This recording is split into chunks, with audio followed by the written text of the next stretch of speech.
The president says he wants to wage a war on drugs, but if that's true, what we need is another D-Day, not another Vietnam. We need to take these people on. They are often connected to big drug cartels. They are not just gangs of kids anymore. They are often the kinds of kids that are called super predators. No conscience, no empathy. We can talk about why they ended up that way, but first we have to bring them to heel. And the president has asked the FBI to launch a very concerted effort against gangs everywhere. Together we will determine the course of America and the world for many, many years to come. And the far-left smear merchants have the nerve, the gall to say America is a white supremacist nation? There is not an epidemic of racism in the United States of America. That is the truth, and the liars who distort the record are now on notice. You will be held to account.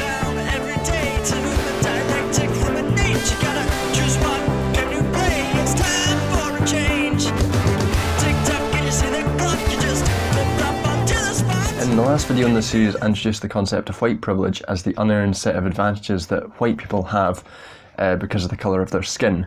And this video is going to expand on that concept and explore what causes white privilege and why our critique of capitalism must include a critique of the white supremacist state. Since posting that video, I've become painfully aware of just how many people on the left as well as the right don't believe that white privilege is a thing and don't believe that it's useful as a way of understanding the world or as moving towards a more just society. And clearly my surprise of that is a manifestation of my privilege. And having spoken to some people on the left who are not white, they say, yeah, that's quite common. so yeah. So across the political spectrum, racism is rife. While on the right it exists as the sort of overt racism that we're all kind of used to and is the first thing that springs to mind when we say racism, at the political centre it exists in a different way. They trumpet a sort of sanitised neoliberal view of liberation politics which values diversity over liberation, and necessarily misunderstands white privilege and white supremacy. Think of the stories like Priti Patel being in charge of the Home Office, being seen as a sort of great moment for diversity politics, when in reality she's pursuing an aggressive policy agenda that would actively hurt people like her own parents. We will introduce an Australian-style points-based immigration system. Because let me tell you something, this daughter of immigrants needs no lectures from the North London metropolitan liberal elite.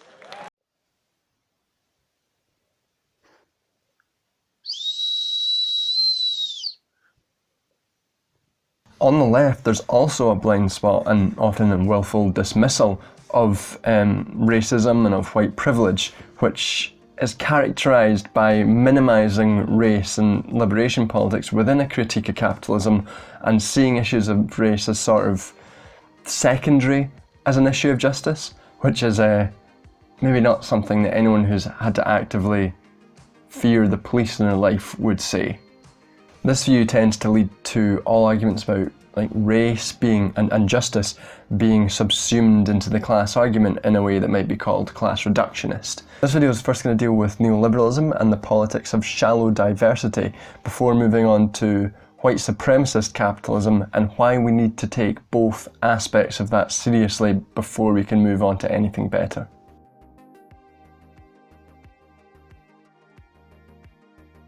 I think that part of the reason why there's a degree of suspicion from elements of the left about the validity of what some might call identity politics is the co-option and dilution of liberation politics by neoliberals. This co-option was a specific tactic in the UK and the US. Once entering power, political parties which were viewed as more progressive wanted to broadly maintain the economic agenda they inherited from their right-wing predecessors. Think Blair from Thatcher, Clinton from Bush and Reagan. But what this third wayism did was to not only embed an economic agenda that overly impacted minority groups, but It replaced radical liberation politics with a sort of sanitized vision of shallow diversity. And I commit that I will, in fact, I'll pick a woman to be vice president.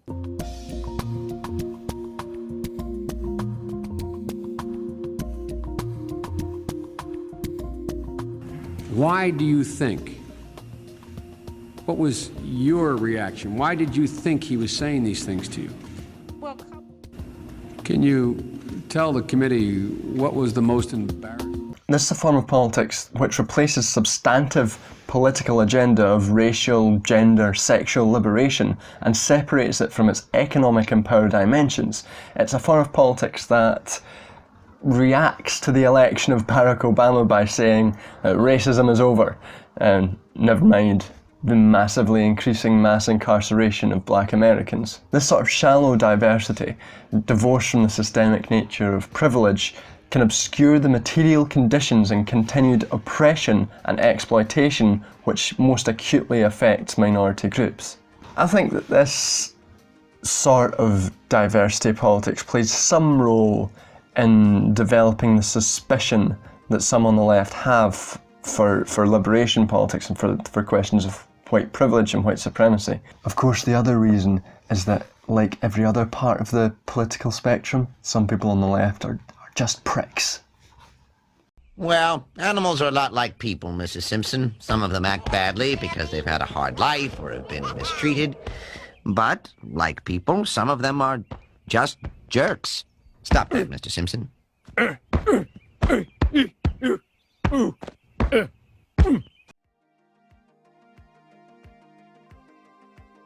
But there's a continued and often contentious debate among the left, which in its most extreme can descend into either class or race essentialism. And here I'm going to try and show why that's a false dichotomy.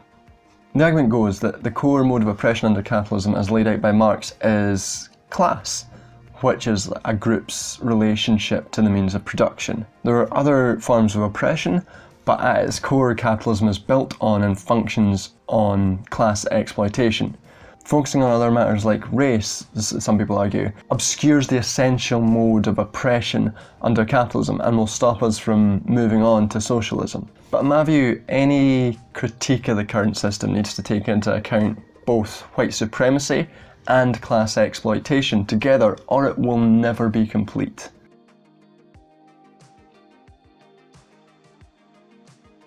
So in the last video I talked about the concept of white privilege.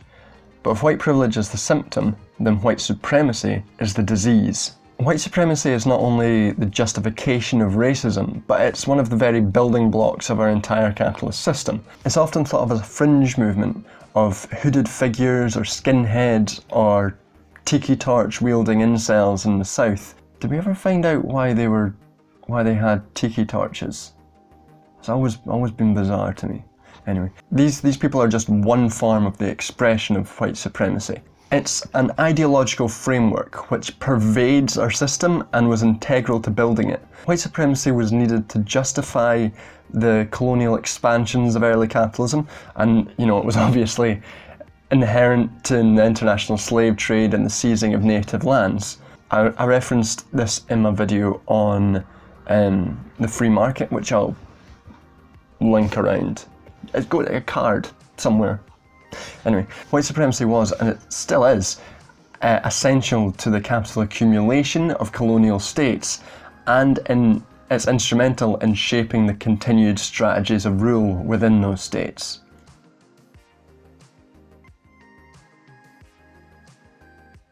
These concepts are not unfamiliar within Marxism. In fact, they're quite common. But a lot of the time, some of the analysis stops at this early stage of capital accumulation, often known as primitive accumulation. Second try, got it. But race today still remains an essential part of capital's ideology.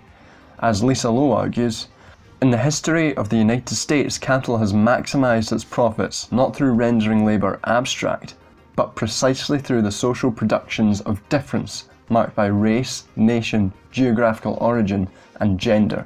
A really clear and fucking grim example of where we can see this is white supremacy's continued stranglehold in the US prison system. In his article, Racial Capitalism and Punishment, Philosophy and Practices, which is a mouthful and it doesn't even include the subtitle, William Clathis argues that the US prison system, punishments serve necessary functions to facilitate capital accumulation for white elites and protect white privilege for all white people. A dominant political order establishes punishment practices as social control weapons that neatly fit into the inherently exploitative paradigm of racial capitalism. Punishment is an effective tool of domination. Its victims face a terror and suffer the normalization of premature death that is a defining feature of both slave and late modern colonial regimes. Under capitalism, the people who control the means of production control the state. They can project power and ideology through every facet of the state with the express purpose of maintaining their interests. And this is done clearly and aggressively through the prison system in the US. And this isn't static, like the strategies that capital uses to maintain its interests are constantly evolving, a term famously coined by the incredible 2001 hit science fiction action comedy film Evolution. It's evolution. Much like the beasties in that film, capital's ideology and strategy can rapidly evolve to new circumstances. Once the 13th Amendment abolished slavery, except as a punishment for crime where the party shall have been duly convicted, the ideology around race changed from sort of dehumanised and patriarchal viewing of black people as dependents or savages to viewing them as dangerous and prone to criminality. Through the shift in ideology to criminalising black people, capital could maintain slavery through the prison system. The forced labour of disproportionately black people was hugely profitable to private capitalists and to particularly, though not exclusively, southern US states. And since the advent of neoliberalism, the ideology of capital and white supremacy within the prison system has morphed yet again. No longer are prisoners leased out, but the mass incarceration of black people has continued through mechanisms like the so-called war on drugs. This mass incarceration has served both white supremacy and capitalism in our age by warehousing the poor and unemployed and disproportionately ethnic minority populations. They've served to artificially lower the poverty and unemployment rate while providing a construction boom for the prison industry. The neoliberal capitalist state stripped welfare but poured hundreds of millions of dollars into building a prison industrial complex, which is now the third largest employer in the US. This massive structure of American capitalism required white supremacist ideology to justify the mass incarceration of black people. Some on the left might argue that white supremacy isn't inherent to the logic of capital, but what's undeniable, I think, is that it's fundamental to our capitalism. It's essential to the capitalism that really exists today.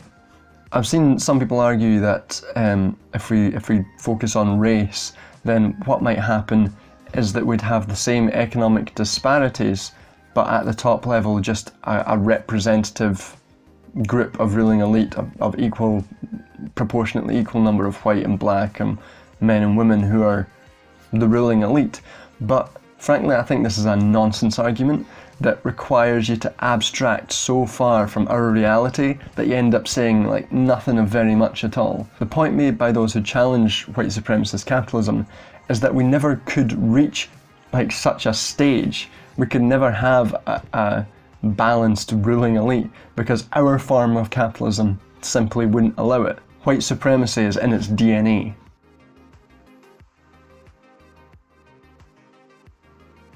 But there are works on the Marxist left that argue that generating group difference is an essential feature of the logic of capital. Canadian Marxist Michael Leibowitz labels this as the X factor of capital logic.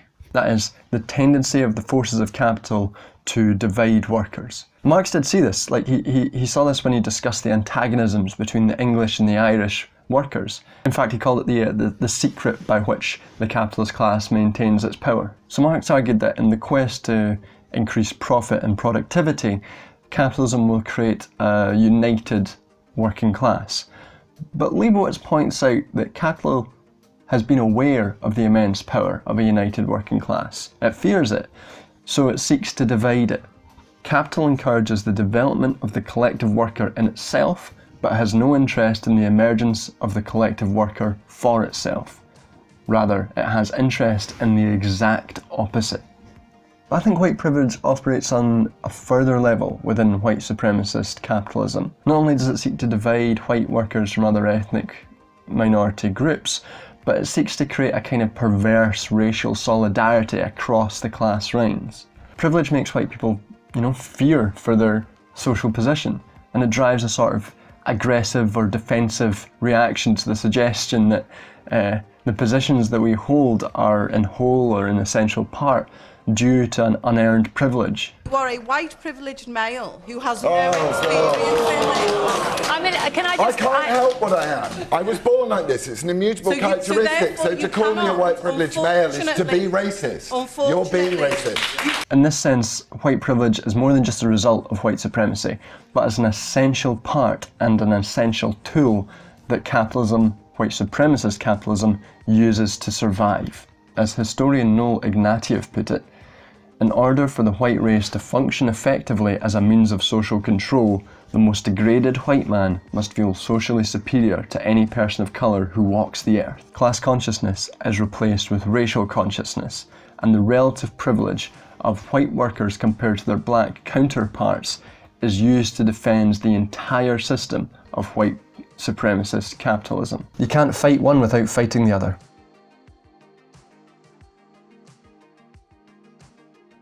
So, to sum up all of that, I hope you've not passed out or anything. I nearly have. This has taken me up to 40 minutes recording.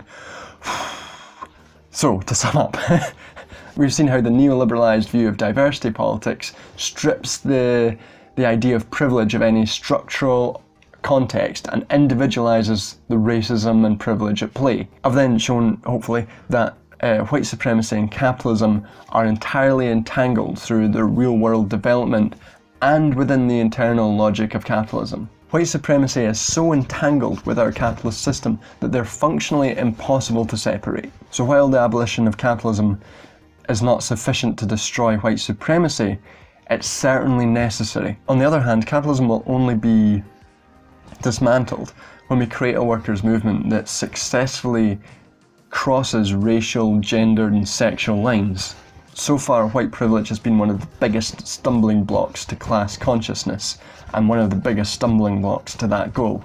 If the left spends all this time arguing over what we need to focus on, if it's identity or class or vice versa, then we miss the essential truth that no discussion of capitalism or white supremacy is complete without the other, and we engage in the kind of fragmentation of left movements that serves to benefit the capitalist class. Only united can we win.